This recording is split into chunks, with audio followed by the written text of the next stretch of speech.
बच्चों आज हम आपको कक्षा 8 में सामाजिक विज्ञान विषय के अंतर्गत, जिसका उप विषय यानी सब सब्जेक्ट है हिस्ट्री में हम आपको पाठ 3 भारत में कंपनी राज्य का विस्तार, भारत में कंपनी राज्य का विस्तार, ये पाठ का नाम है, इसको हम पढ़ाएंगे। तो बच्चों आपको बहुत ध्यानपूर्वक सुनना है। कहीं भी यदि बीच में समझ में नहीं आता है तो आप खड़े होकर पूछ सकते हैं। तो इस प्रकार भारत में कंपनी राज्य का विस्तार कैसे हुआ, हम अंग्रेजों के शासन के बारे में पढ़ रहे हैं।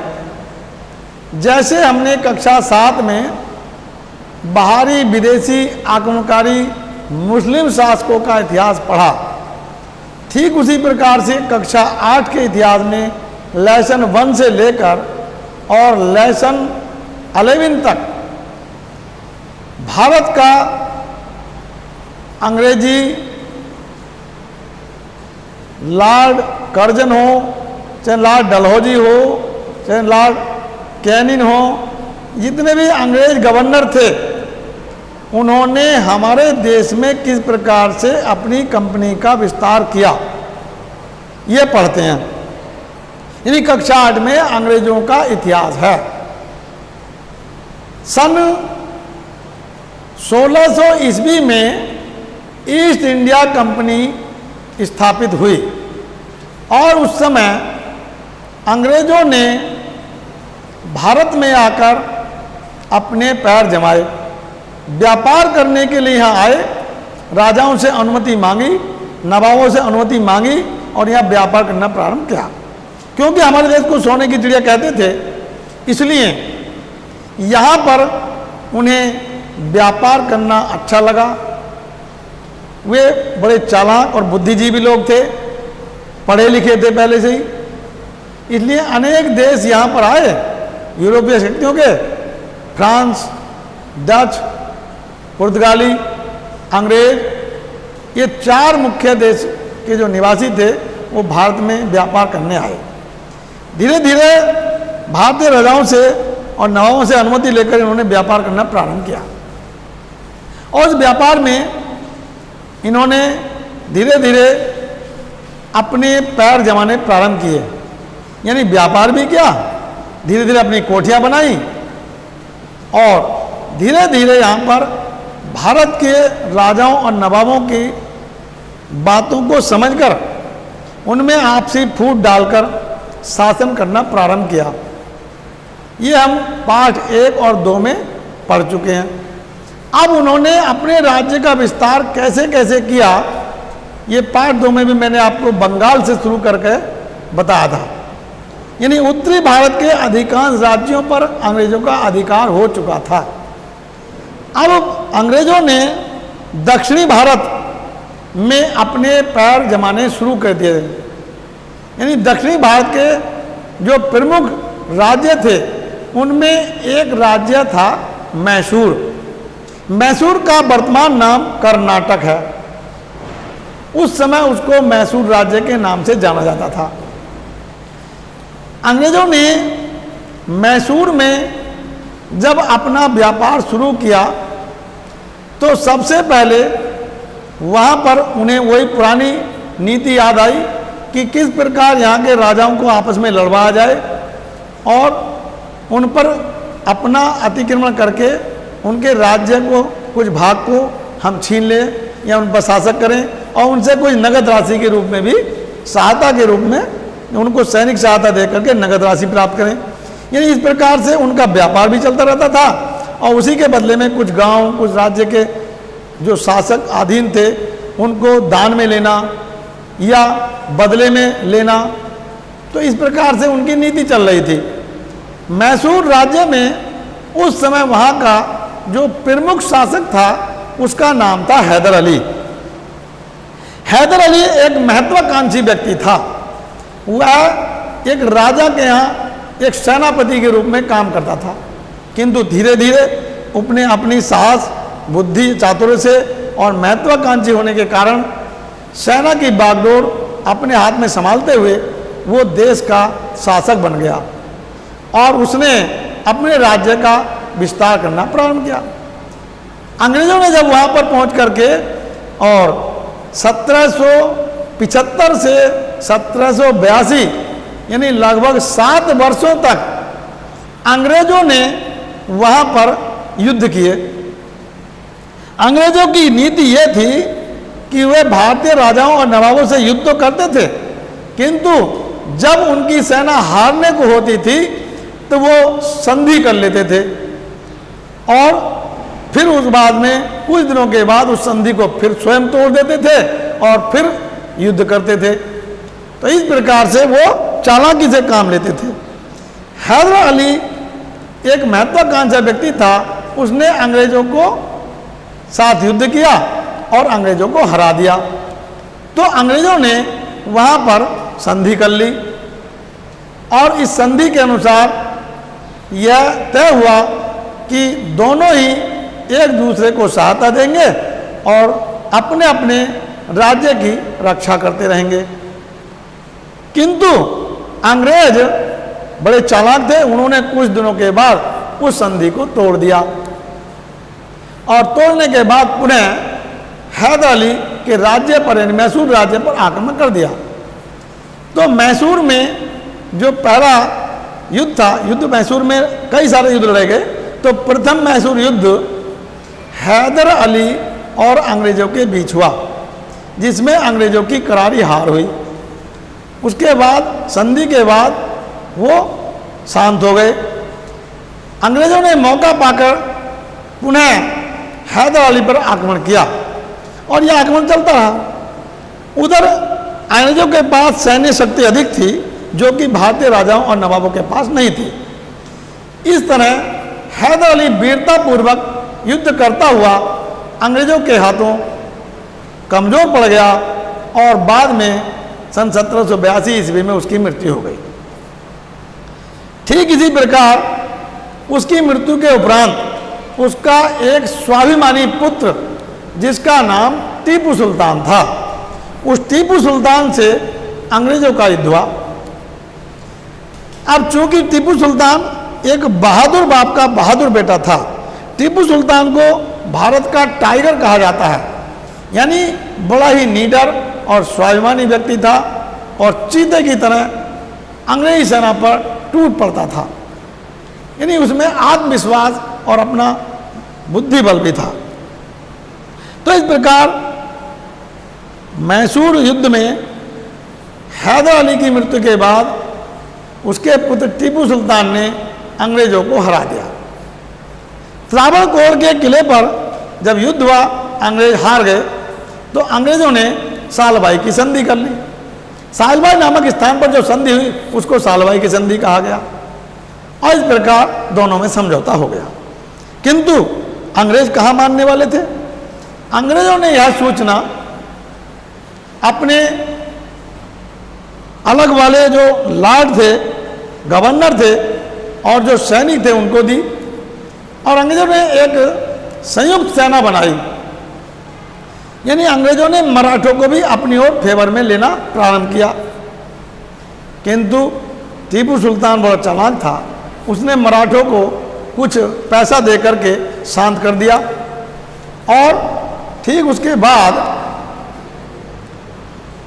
जो अंग्रेजों से युद्ध हुआ उसमें टीपू सुल्तान लगभग 7 वर्षों तक युद्ध करता रहा और उसके बाद टीपू सुल्तान को एक सहायक संधि अंग्रेजों ने की। इस संधि के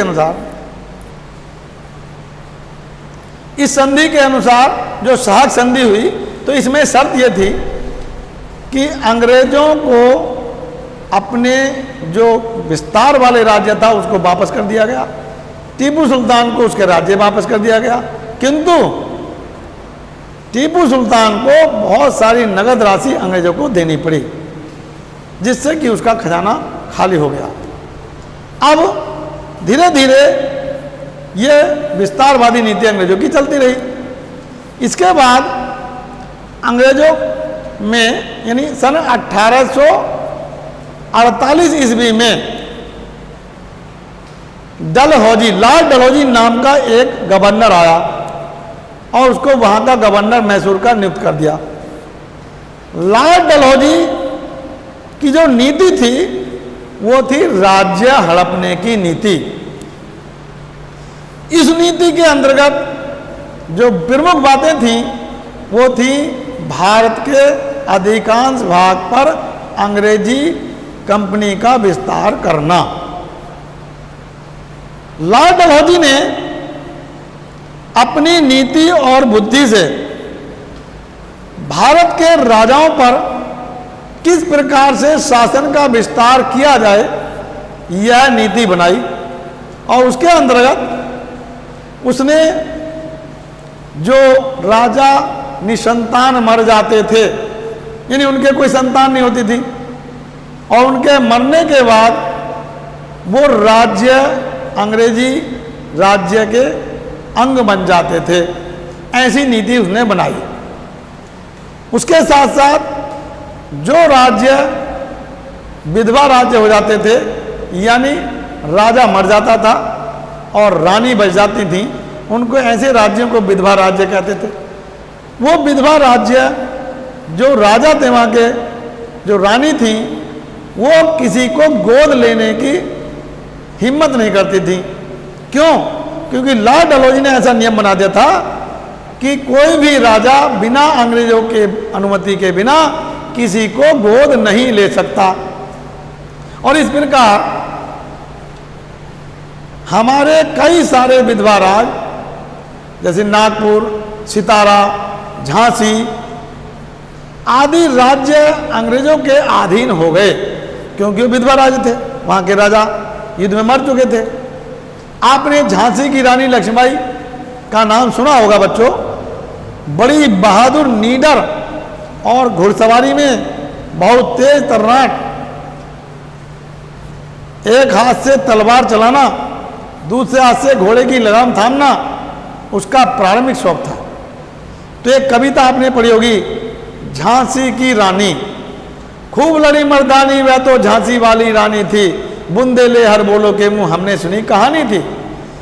ये झांसी की रानी की जो लड़ाई हुई थी उसने अंग्रेजों को 3 बार युद्ध में हराया था, क्योंकि उनके पति का स्वर्गवास हो चुका था, विधवा राज्य हो चुका था। ऐसे विधवा राज्य पर अंग्रेजों की नज़र एकदम चली गई थी और उन्होंने झांसी पर कब्जा करना चाहा था।